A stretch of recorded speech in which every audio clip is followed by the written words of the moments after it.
Hello friends, welcome to education wave success made easy. So MSc botany classes में आपका स्वागत है।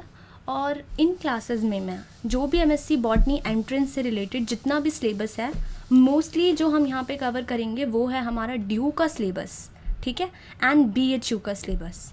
तो इन क्लासेस में मैं सबसे पहले आपको करवाऊंगी एल्गी का सिलेबस। जो हमारा एल्गी होता है उनमें से बहुत ज़्यादा मेजर पार्ट आता है हमारे एंट्रेंसेस में। जो बीएचयू एंट्रेंसेस है या फिर ड्यू एंट्रेंसेस है उनमें बहुत ज़्यादा इनमें से क्वेश्चंस आते हैं। तो मैं आपको ये पूरा सिलेबस पढ़ के नहीं बता रही क्योंकि ये सिर्फ बीएचयू का है, आप रीड कर लीजिए, ये चीज़ें इंपॉर्टेंट है, ठीक है। Okay, so just go through it. चाहे आप इसको रोक दीजिए और फिर पढ़ लीजिए या स्क्रीनशॉट ले लीजिए।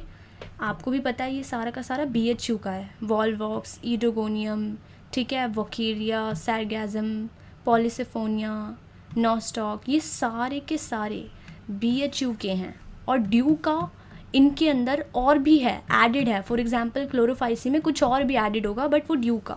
जेंथोफाइसी में हम वोकेरिया के अलावा और भी कुछ पढ़ेंगे।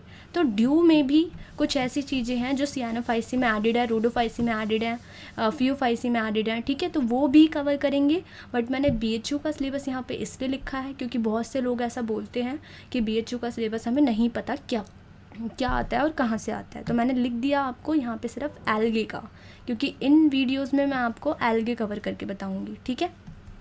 सो पार्ट्स वाइज करेंगे। सो सबसे पहले हम पढ़ते हैं बेसिक्स सियानोफाइसी के, जिसको हम मिक्सोफाइसी भी बोलते हैं। सबसे पहली बात होती है सियानोफाइसीस की। ये याद रखिएगा कि जितने भी हैं हमारे क्लोरोफाइसी, रोडोफाइसी, फियोफाइसी, जितने भी हैं वो सारे के सारे क्या हैं, हमारे यूकैरियोटिक। बट हमारा जो सियानोफाइसी होता है उसका क्या होता है, जो हमारा वो प्रोकैरियोटिक इन नेचर होता है, ठीक है। वो प्रोकैरियोटिक है, जिनके अंदर क्या होती हैं हमारे पास और क्या क्या फीचर्स हैं उसके। Absence of membrane bound organelle, जैसे कि प्लास्टिड्स के पास मेम्ब्रेन बाउंड ऑर्गेनल्स जितने भी हैं, जैसे प्लास्टिड्स, गोल्गी बॉडीज़, माइटोकॉन्ड्रिया, ये सब कुछ क्या है, एब्सेंट होते हैं। बेसिक प्रोटीन हिस्टोन जो होता है डीएनए के अंदर वो भी नहीं होता सियानोफाइसिस में। ना मियोसिस देखने को मिलती है, ना सेक्सुअल रिप्रोडक्शन, ठीक है। और क्या है, ये तो हमारा सियानोफाइसी का बेसिक है। अगर एल्गीज़ में बेसिक देखा जाए तो उसमें ही इतना कुछ हो जाता है जिसके अंदर से क्वेश्चंस आते हैं, ठीक है। मैं सारा जितना हो सकेगा मैं सारा बेसिक्स कवर करूँगी और फिर हम सियानोफाइसी के मेन उस पे आएंगे। फॉर एग्जांपल सियानोफाइसी के बारे में हम नॉस्टॉक के बारे में कंप्लीट डिटेल में पढ़ेंगे, जो जो क्वेश्चन से रिलेटेड आते हैं। इवन मैं आपको एमसीक्यूज़ भी कवर कराऊँगी। सो आप अपडेटेड रहिएगा, जितनी भी वीडियोज़ मैं डालूँगी एमएससी की आपको सारी पढ़नी है, क्योंकि मैं सब कुछ ही कवर कराने वाली हूँ, जो भी एंट्रेंसेस में जितना भी सिलेबस आता है ना। सबसे पहले हम ये देखते हैं, जो बुक्स थी जिनसे मैंने ये नोट्स बनाए हैं वहाँ पे ये सब बेसिक चीज़ें सबसे पहले उन्होंने स्टार्ट की। तो उसमें ये दिखाया गया कि जो नॉस्टॉक होता है, फॉर एग्जांपल ये हमारा, मैंने एक ऐसी स्ट्रक्चर बनाया है क्योंकि मुझे मिल नहीं रहा था। तो अगर मैं देखूँ यहाँ पे, तो जो नॉस्टॉक होता है, साइकस रूट्स हैं, ये रूट्स हैं, मान लीजिए रूट्स की बहुत ज़्यादा साइकस रूट्स को इन्होंने डीपली दिखाया। उसमें क्या दिखाया, रूट्स के सेल्स के अंदर यहाँ पे नॉस्टॉक प्रेजेंट है, नॉस्टॉक प्रेजेंस दिखाई गई है, ठीक है। नाउ और क्या एग्जांपल्स होते हैं सियानोफाइसिस के, स्पिरुलिना, जिनको हम आर्थोस्पेरा प्लांटेंसिस भी बोलते हैं, ये भी एक सियानोबैक्टीरिया है। और किसी भी बोटानिकल नेम के नीचे अगर मैंने अंडरलाइन ना किया हो तो मैं पहले से ही सॉरी बोलती हूँ, ओके। सो ध्यान दीजिएगा। नाउ ट्राइकोम्स क्या होते हैं, ये भी एक बेसिक्स है। ट्राइकोम्स बेसिकली एक फिलामेंटस अनब्रांच्ड जो हमारे सियानोबैक्टीरियाज हैं। फॉर एग्जांपल मैं नॉस्टॉक ले लेती हूँ, आपने देखा होगा नॉस्टॉक कैसा होता है, ऐसे वो होते हैं, सेल्स के ऊपर सेल्स ऐसे ऐसे ब्रांच्ड हैं वो, ठीक है, सॉरी फिलामेंट में है, ऐसे फिलामेंट से ब्रांच्ड कैसे हो जाते हैं, अगर वो इसकी साइड से निकल जाता, लेकिन ब्रांच्ड वो नहीं होते, वो फिलामेंटस होते हैं सिर्फ, ठीक है। तो ये सिर्फ फिलामेंट्स हैं। तो फिलामेंटस और अनब्रांच्ड, ब्रांचिंग देखने को नहीं मिलती है। फिलामेंटस अनब्रांच्ड सियानोबैक्टीरियाज होते हैं जिनके चारों तरफ ना म्यूसिन की एनवेलप होती है, ठीक है। यहाँ पे म्यूसिलेज होता है इनके चारों तरफ, इसीलिए इनको मिक्सोफाइसी भी बोला जाता है। यही रीज़न होता है, म्यूसिन एनवेलप और म्यूसिलेज की प्रेजेंस के होने की वजह से इन्हें हम क्या बोलते हैं, मिक्सोफाइसी भी बोलते हैं सियानोबैक्टीरियाज को, ठीक है। तो ये जो हमारा जिनके चारों तरफ म्यूसिन एनवेलप है और ये जो हमारा पूरा फिलामेंट होता है, फिलामेंटस अनब्रांच्ड म्यूसिन एनवेलप सियानोबैक्टीरियाज जो होते हैं उनको ये जो फिलामेंट होता है पूरा, ठीक है, उनको हम क्या बोलते हैं, ट्राइकोम। ये ट्राइकोम क्या होते हैं, जब भी ये जो हमारा फिलामेंटस एल्गे होता है जिसके ऊपर ये जो म्यूसिन लेयर है, इनके जो सेल्स होते हैं ना, एक एलोंगेटेड लेयर्स होती हैं इनके चारों तरफ, इनके ऊपर देखा होगा आपने, ये जो हेयर्स लाइक स्ट्रक्चर्स हैं आर नोन एज ट्राइकोम। ठीक है, स्ट्रक्चर सीन इन सम सियानोबैक्टीरियाज में देखा जाता है, जैसे कि स्पिरुलिना में, ठीक है, नॉस्टॉक में देखा जाता है, एंड ऑसिलेटोरिया में देखा जाता है। तो ये जो हेयर लाइक स्ट्रक्चर्स हैं ऑसिलेटोरिया में देखा जाता है, म्यूसिन की एनवेलप भी है, और हेयर लाइक ट्राइकोम्स। ठीक है, नाउ हेट्रोसिस्ट क्या होते हैं? Heterocyst is a differentiated cyanobacterial cell that carries out nitrogen fixation. अब देखिए, जितने भी हमारे सियानोबैक्टीरियाज थे अभी आपने देखा, वो सारे के सारे क्या थे, फिलामेंट्स थे। कुछ कुछ होते हैं जिनके अंदर आप देखेंगे जो एक्सेप्शन होते हैं, फिलामेंट्स नहीं होते, कुछ कॉलोनी बना लेते हैं, वो भी उनके भी एग्जांपल्स बहुत इंपॉर्टेंट हैं।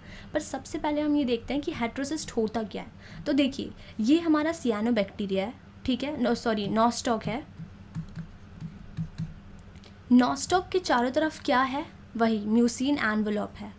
पर कुछ सेल्स ऐसे होते हैं सियानोबैक्टीरिया सेल्स के कि ना वो कुछ डिफरेंशिएट हो जाते हैं, और ऐसे डिफरेंशिएट होते हैं कि बिल्कुल देखिए उनके फंक्शन बिल्कुल वो दूसरे जो हमारे सेल्स हैं उनके साथ ही हैं, बट कितने अलग दिख रहे हैं। ठीक है, बिल्कुल कैसे हो गए हैं, कलरलेस हो चुके हैं, उनके अंदर का जो पिगमेंटेशन होता है वो बिल्कुल ही गायब हो चुका है। ये है हेट्रोसिस्ट, एक ऐसा डिफरेंशिएटेड साइनोबैक्टीरियल सेल जिसका फंक्शन, जो फंक्शन है ना मेनली वो होता है हेट्रोसिस्ट का। हेट्रोसिस्ट वाले जितने भी ये जो भी हेट्रोसिस्ट होते हैं, फॉर एग्जांपल, वो क्या करते हैं, नाइट्रोजन फिक्सेशन कराने में हेल्प करते हैं। तो यहाँ पे भी ये जो हेट्रोसिस्ट है नॉस्टॉक के अंदर, हमेशा याद रखिएगा नॉस्टॉक के अंदर सिर्फ एक हेट्रोसिस्ट होता है। ठीक है, एक हेट्रोसिस्ट होता है।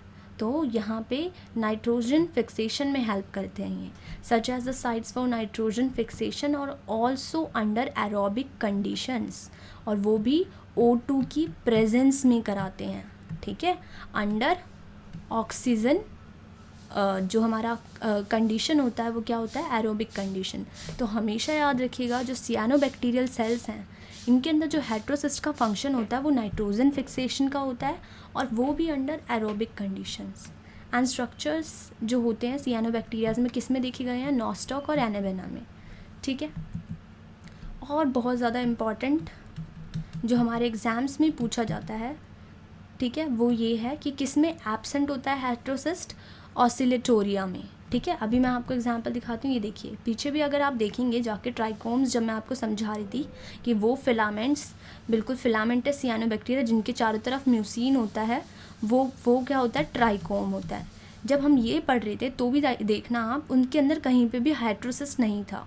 पर अगर हम पीछे जाएँ देखेंगे, आप देखिए तो वहाँ पे नॉस्टॉक था, उसमें भी हेट्रोसिस्ट था, और जो हमारा उसके साइड में था, है ना, उसमें भी हेट्रोसिस्ट था। तो नॉस्टॉक में होता है, एनाबेना में होता है, लेकिन ऑसिलेटोरिया में एब्सेंट होता है।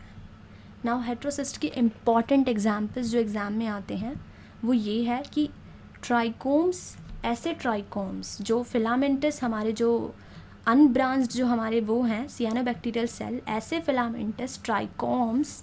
ठीक है, ये जो ट्राइकोम है, ऐसे ट्राइकोम्स का नाम बताओ जिनके अंदर सिर्फ एक ही हेट्रोसिस्ट है। अभी मैंने आपको बताया था नॉस्टॉक। अब पूछ रहा है जिनके अंदर बिल्कुल हेट्रोसिस्ट नहीं है, ऑसिलेटोरिया, ये तो आपको पता था। बट और भी हैं, जैसे कि कुछ ट्राइकोम्स होते हैं जिनके बेसल हेट्रोसिस्ट होता है, मतलब बेस के अंदर हेट्रोसिस्ट पाया जाएगा। जैसे क्या है, ये एग्जाम्पल्स हैं, टॉलीपोथ्रिक्स, जियोट्राइकिया एंड राइवुलेरिया। फिर से पढ़िए, टॉलीपोथ्रिक्स, राइवुलेरिया एंड जियोट्राइकिया। ठीक है, अब कुछ हैं जो कि जिनके अंदर टर्मिनल इंटरकैलरी हेट्रोसिस्ट होते हैं, जो बिल्कुल टर्मिनल रीजन पे प्रेजेंट होंगे, जैसे कि, या फिर इंटरकैलरी। अभी हमने देखा नॉस्टॉक में क्या था, बिल्कुल इंटरकैलरी, बिल्कुल बीच में था। तो नॉस्टॉक, साइटोनीमा में भी ऐसा ही होता है, और एनाबेना में भी इंटरकैलरी हेट्रोसिस्ट देखा जाता है। बिल्कुल लेटरल हेट्रोसिस्ट किस में देखा जाता है, नॉस्टोचॉप्सिस लोबैटस में देखा जाता है। ठीक है, and trichomes with 3 pored heterocyst. अब कभी कभी क्या होगा कि जो हमारा ट्राइकोम होगा उनके अंदर 3 पोर्ड ऐसा हेट्रोसिस्ट आपको देखने को मिलेगा, ठीक है। तो यहाँ से भी वो पोर्ड है, यहाँ से भी और यहाँ से भी, तो 3 पोर्ड हेट्रोसिस्ट आपको देखने को किसमें मिलता है, ब्रैकिटाइकिया बेलानी में। सो प्लीज़ इनका स्क्रीनशॉट ले लीजिए, किसी वॉल पे आप इसको अपने नोट्स की तरह लिख के कहीं पेस्ट कर लीजिए, ताकि आपको वहाँ पे बार बार दिखता रहे और आपको ये चीज़ें लर्न हो जाएं। ये बहुत इंपॉर्टेंट एग्जाम्पल्स हैं, ठीक है। अब देखिए, सबसे ये वैसे पूछा नहीं जाता बट स्टिल ये था तो मैंने लिख दिया। पेडिसिलेट किस में देखा जाता है, मस्टिगोक्लैडस, टेस्टरम और स्टिगोनिमिटेल्स में। तो ये थे हमारे हेट्रोसिस्ट के एग्जाम्पल्स। अब कॉज क्या हैं, हेट्रोसिस्ट बेसिकली क्यों, ठीक है, और होने पे इसके कॉजेज़ क्या क्या हैं। तो यहाँ देखिए, ये है हमारा, ठीक है, हेट्रोसिस्ट इन नोस्टॉक। वेजिटेटिव सेल्स जो थे हमारे, ये जो वेजिटेटिव सेल्स थे वो किस में ट्रांसफॉर्म हो जाते हैं, हेट्रोसिस्ट के अंदर, क्योंकि ये भी तो पहले ग्रीन ही होगा और ये किस में ट्रांसफॉर्म हो गया, बिल्कुल कलरलेस। ऐसा लग रहा है बस इसके अंदर क्या है, कलरलेस है, और यहाँ पे कुछ फंक्शंस करने के लिए, नाइट्रोजन फिक्सेशन करने के लिए ये पूरा ट्रांसफॉर्म हो चुका है। लो नाइट्रोजन सियानोबैक्टीरिया प्रोड्यूसेस लार्ज, जितने ज़्यादा लो नाइट्रोजन, इन लो नाइट्रोजन अगर उन्हें नाइट्रोजन नहीं दी जाएगी तो जो सियानोबैक्टीरियाज होते हैं ना, उतना ही ज़्यादा बड़ा और उतनी ही ज़्यादा थिक वॉल्ड हेट्रोसिस्ट फॉर्म करते हैं। ये लर्न कर लीजिएगा। तो जितना ज़्यादा आप उसको लो नाइट्रोजन देंगे वो उतना ही बड़ा हेट्रोसिस्ट ट्रांसफॉर्म करेगा। ज़्यादा नाइट्रोजन होगा वहाँ पे तो वो उतना ही छोटा सा हेट्रोसिस्ट फॉर्म करेगा, ठीक है। Now these are some important transformation due to heterocyst. क्या क्या होता है, सेल वॉल इंक्रीज हो गया, ठीक है। पिगमेंट जो था उसका ग्रीन कलर जो भी था, मैंने ऐसे बना रखा है उसे वैसे तो, बट जो भी कलर था उसके अंदर वो डिसअपियर होगा, लेकिन कैरोटेनॉइड्स जो होते हैं वो डिसअपियर नहीं होते, ठीक है। सेकेंडरी रिप्रोडक्टिव ऑर्गन्स प्रोडक्शन हो जाती है, अलग ही सेकेंडरी रिप्रोडक्टिव प्रोडक्शन ऑर्गन्स की प्रोडक्शन हो जाएगी, गैस वैक्यूल्स की प्रोडक्शन हो जाएगी, ठीक है। तो ये था हमारा basics. Thank you so much. और मैं आपको ये भी बताना चाहूँगी कि इससे रिलेटेड मैं आप जो भी प्रेजेंटेशन बनाऊँगी, अभी मैं पहले एल्गे कवर करूँगी, ठीक है, फिर एल्गे कवर करने के बाद हम फंजाई कवर करेंगे। तो ऐसे ऐसे मैं सारा जो भी टॉपिक्स हैं सिर्फ एमएससी एंट्रेंस के बेसिस पे ही कवर करूँगी। Thank you so much. Please आपसे रिक्वेस्ट है कि प्लीज़ हमारे चैनल को सब्सक्राइब कीजिए, वीडियो को लाइक कीजिए अगर आपको थोड़ी सी भी हेल्प मिली हो, एंड कमेंट ऑल्सो कि आपका क्या फीडबैक्स हैं। Thank you so much.